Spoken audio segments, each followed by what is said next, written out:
TS4 Telugu news కి స్వాగతం. నేను సంధ్య. ముందుగా ముఖ్యాంశాలు. బీజేపీ జాతీయ సభ్యత్వ నమోదును ప్రారంభించిన మోదీ.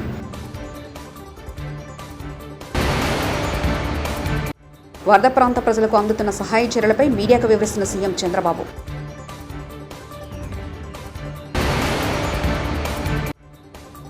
వరద ప్రభావిత ప్రాంతాలను పరిశీలించిన సీఎం రేవంత్ రెడ్డి.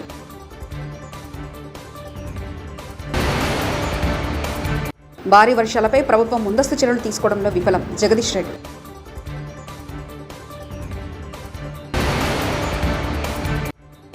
వరద ప్రభావిత ప్రాంతాన్ని పరిశీలిస్తూ ముందుకు సాగుతున్న వైఎస్ జగన్.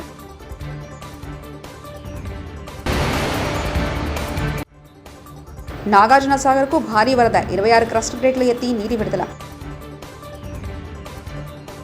భారతీయ జనతా పార్టీ జాతీయ సభ్యత్వ నమోదు కార్యక్రమం సంఘటన సదస్య అభియాన్ 2024ను ప్రధానమంత్రి నరేంద్ర మోదీ సోమవారం ప్రారంభించారు.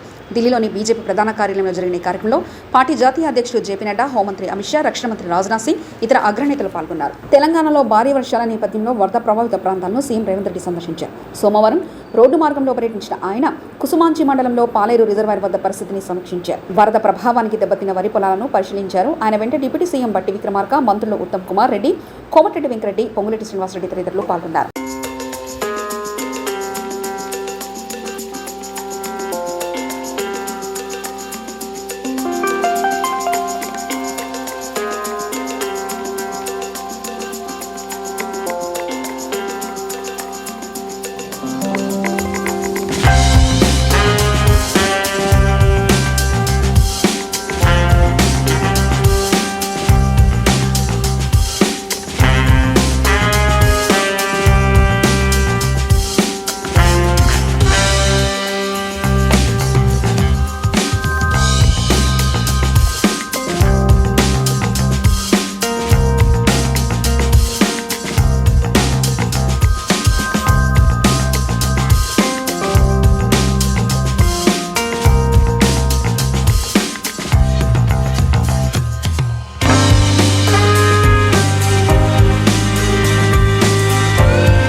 విజయవాడలో వరద బాధితుల్ని పరామర్శిస్తున్న మాజీ ముఖ్యమంత్రి వైఎస్ జగన్. సింగనగర్లో తమ బాధను వైఎస్ జగన్ గారికి చెప్పుకున్న బాధితులు వరద ప్రభావిత ప్రాంతాలను పరిశీలిస్తూ ముందుకు సాగుతున్న వైఎస్ఆర్సీపీ అధ్యక్షులు వైఎస్ జగన్.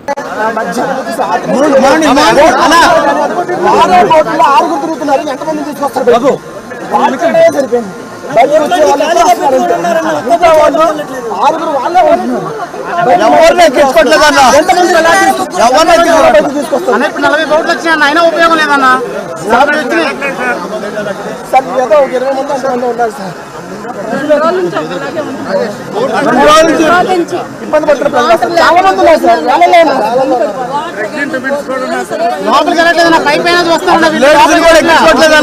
చాలా ఉందన్నా, రాజరాజేశ్వరి కూడా ఉందన్నా, రోడ్లో లేడీస్ కూడా ఎక్కించుకోవట్లేదన్నా.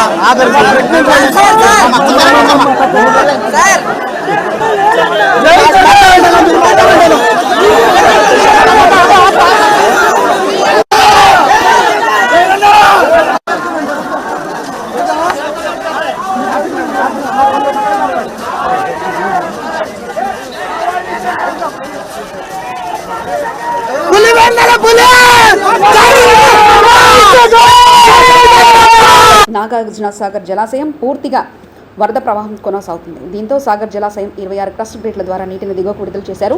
జలాశయానికి శ్రీశైలం ప్రాజెక్టు నుంచి 5.41 క్యూసెక్ల నీరు ఇన్ఫ్లోగా వస్తుందని అధికారులు తెలిపారు. వర్షాల కారణంగా వరద ప్రవాహం పెరుగుతుండటంతో అధికారులు ఎప్పటికప్పుడు జాగ్రత్తగా వరద ఉధృతిని అంచనా వేస్తారు. వరదలో కొట్టుకుపోతామన్న భయంతోనే ముఖ్యమంత్రి, మంత్రులు నిన్న బయటకు రాలేదా? నిజంగా ప్రభుత్వం నుంచి సరైన ఆదేశాలు ఉంటే ప్రజలు బయటికి రారు. మీ ప్రాణం కంటే ఎక్కువ ఏదీ ఉండదు అంటూ బయటకు రాకండి అని ప్రభుత్వాలు, అధికారులు ప్రజలకు తెలియజేయాలి. దురదృష్టవశాత్తు ఒక సైంటిస్ట్ను వరదల వల్ల కోల్పోయామంటూ ఎమ్మెల్యే జగదీష్ రెడ్డి అన్నారు. చేస్తున్నారు పాపం. ఆ అమ్మాయిని కోల్పోయినాం, సైంటిస్ట్ను అశ్విని మోతిలాల్. నిజంగా ప్రభుత్వం వైపు నుంచి సరైన హెచ్చరికలు ఉంటే, సరైన ఆదేశాలు ఉంటే వాళ్ళు కూడా ఆ రకంగా పోయేటోళ్ళు కాదు. దాంట్లోకి ప్రజలు కదా ఆతృత ఉంటుంది, తొందరగా బావాలని అనిపిస్తుంది. కానీ మీ ప్రాణం కంటే ఏది ముఖ్యం కాదు, పోవద్దు అని చెప్పాల్సిన బాధ్యత, వాళ్ళని ఎడ్యుకేట్ చేయాల్సిన బాధ్యత ప్రభుత్వ యంత్రాంగం పైన ఉంది.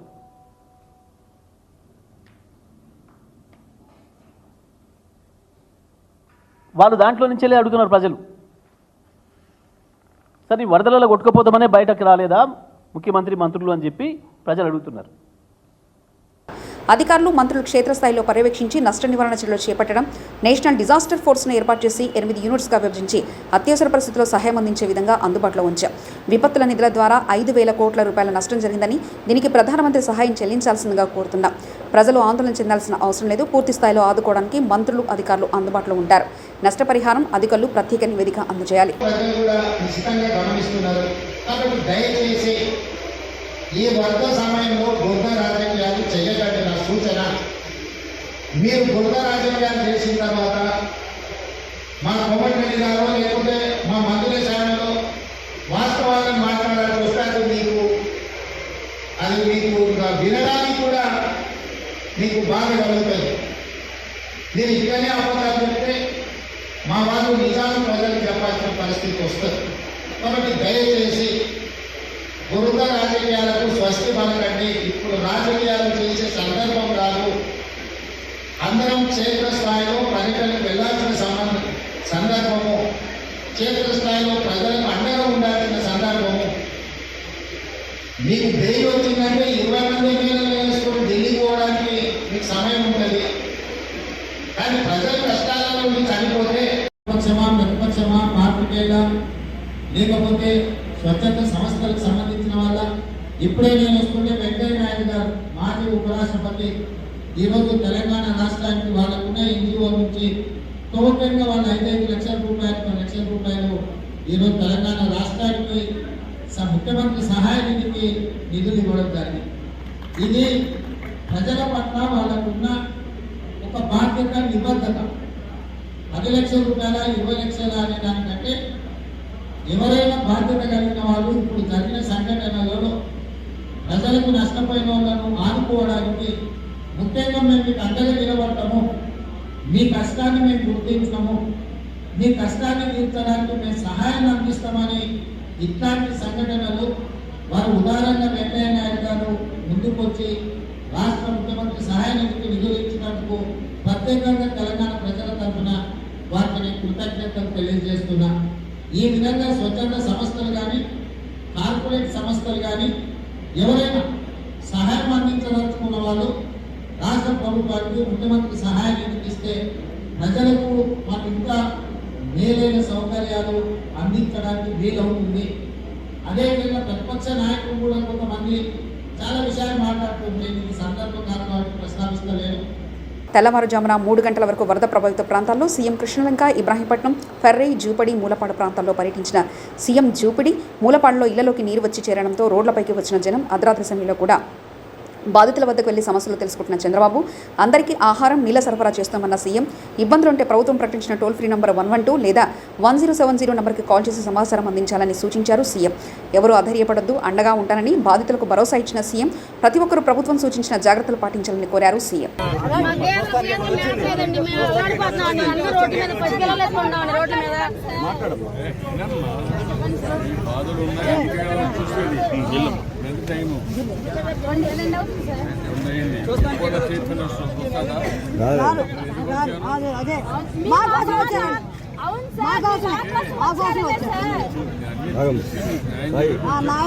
మేము ఇవ్వాల్సిన ఫుడ్ పాకెట్స్ కానీ అవన్నీ వెళ్తున్నాయి. ఇంకా అమరం చేస్తున్నాం. ట్రాఫిక్ కూడా కంజెషన్ ఉంది, అన్ని రెగ్యులేట్ చేస్తున్నాం. చివరి ప్రాంతానికి కూడా వెళ్లాల్సిన అవసరం ఉంది. కొంతమంది పేషెంట్ కూడా ఉన్నారు, పిల్లలు ఉన్నారు, కొంతమంది ముసలోళ్ళు ఉన్నారు, వాళ్ళు కూడా తీసుకురావాలి. ఎవరు కూడా ప్యానిక్ రియాక్షన్ అవసరం లేదు. అందరూ ఓపిక పట్టండి. 1 గంట 2 గంటల్లో అందరం ఓపికగా ఉంటే ఇంకా తొందరగా పనులు అవుతాయి. అన్నీ చేస్తానని అప్పీల్ చేస్తున్నా. ఇక్కడే ఉంటా, కంట్రోల్ రూమ్ని యాక్టివేట్ చేస్తున్నా. ఎంతవరకు చేయగలుగుతామో అన్నీ చేసి అందరిని ఆదుకుంటాం. 110 పైన బోట్లు పనిచేస్తున్నాయి. అదే మాదిరిగా 4-6 హెలికాప్టర్లు వస్తున్నాయి. ఒక హెలికాప్టర్లో ఫుడ్ పెట్టడం కానీ, లేకుంటే బోట్లో తీసుకుపోవడం కానీ, పేషెంట్లు తీసుకురావడం కానీ ఇవన్నీ జరుగుతున్నాయి. వర్షం కూడా పడతా ఉంది, అయినా కూడా ఎక్కడ ఆపరేషన్స్ ఆపం, అన్ని విధాలు. సార్, ప్రకాశం బ్యారేజ్ 69 గేట్ దగ్గర బోట్లు కొట్టుకురావడం ఏమన్నా కుట్రే ఉందా? ఇవన్నీ ఇప్పుడు నేను అవన్నీ మాట్లాడను. ప్రతి ఒక్కదానికి మనం అవన్నీ మాట్లాడడం కరెక్ట్ కాదు. ప్రస్తుతం నా డ్యూటీ ఎట్టి పరిస్థితుల్లో కష్టాల్లో ఉండే ప్రజలను ఆదుకోవడం, వాళ్ళ ప్రాణాలు కాపాడుకోవడం, తక్షణ వాళ్ళకి కొంత సహాయం చేయడం అవసరం. అదే చేస్తాం. ఇంకా కూడా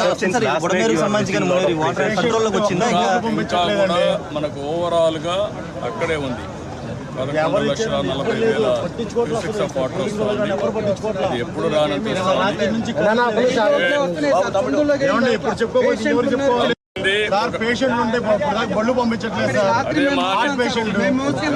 మా మాట ఏంటండి, 1 గంట టైం ఇవ్వండి చేస్తాను. మమ్మల్ని ఇబ్బంది పెట్టి నన్ను ఒక్కడే ఇబ్బంది పెట్టినా కూడా అందరికి న్యాయం చేస్తాను. నేను విన్నానమ్మా, మీ కష్టాలు అర్థం చేసుకున్నాను, అందరిని ఇంటూనే వచ్చా. ఇప్పుడు మళ్ళా పోయి నేను అన్ని స్ట్రీమ్ లైన్ చేస్తాను, మళ్ళా వస్తాను, నేను చూసుకొని చేస్తాను. నాకు వదిలిపెట్టి నేను చేస్తాను.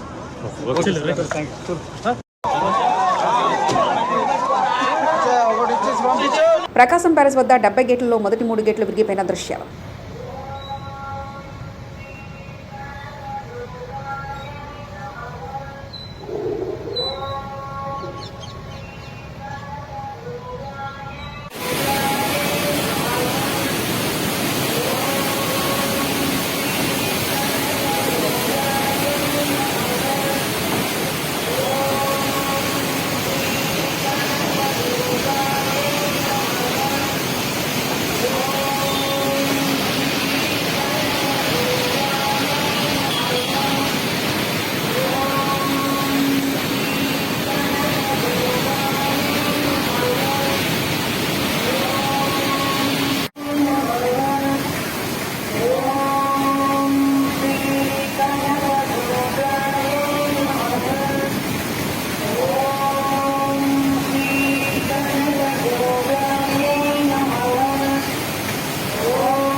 జిల్లా కేంద్రంలో పీజీఆర్ఎస్ వ్యవస్థను పటిష్టం చేయాలి. ప్రజా సమస్యలపై వెంటనే స్పందించి వేగవంతంగా నాణ్యతతో పరిష్కరించేందుకు ప్రత్యేక శ్రద్ధ తీసుకోవాలని జిల్లా కలెక్టర్ జి రాజకుమారి అధికారులను ఆదేశించారు. సోమవారం కలెక్టరేట్లోని సెంటనరీ హాల్లో పబ్లిక్ గ్రీవెన్స్ రిసైడల్ సిస్టమ్ను కార్యక్రమంలో పాల్గొని జిల్లాలోని వివిధ ప్రాంతాల నుంచి వచ్చిన ప్రజల నుంచి ఆర్డినెన్స్ స్వీకరించారు.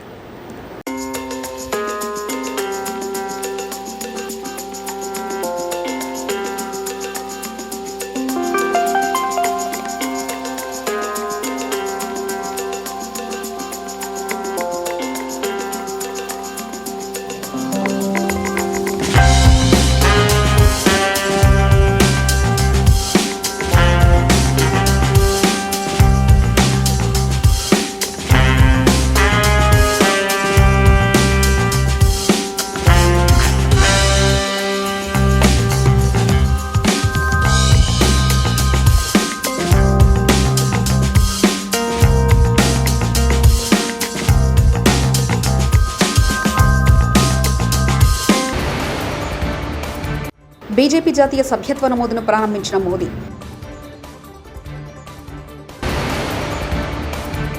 వరద ప్రాంత ప్రజలకు అందుతున్న సహాయ చర్యలపై మీడియాకు వివరిస్తున్న సీఎం చంద్రబాబు.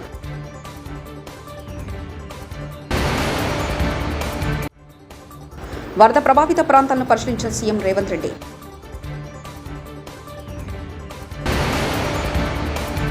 భారీ వర్షాలపై ప్రభుత్వం ముందస్తు చర్యలు తీసుకోవడంలో విఫలం జగదీష్ రెడ్డి.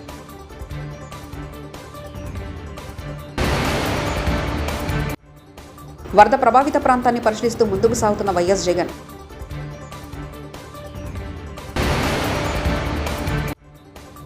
నాగార్జున సాగర్కు భారీ వరద, 26 క్రస్ట్ ప్లేట్లు ఎత్తి నీటి విడుదల. TS4 తెలుగు న్యూస్ ఇంతటితో సమాప్తం. చూస్తూనే ఉండండి TS4 తెలుగు ఛానల్.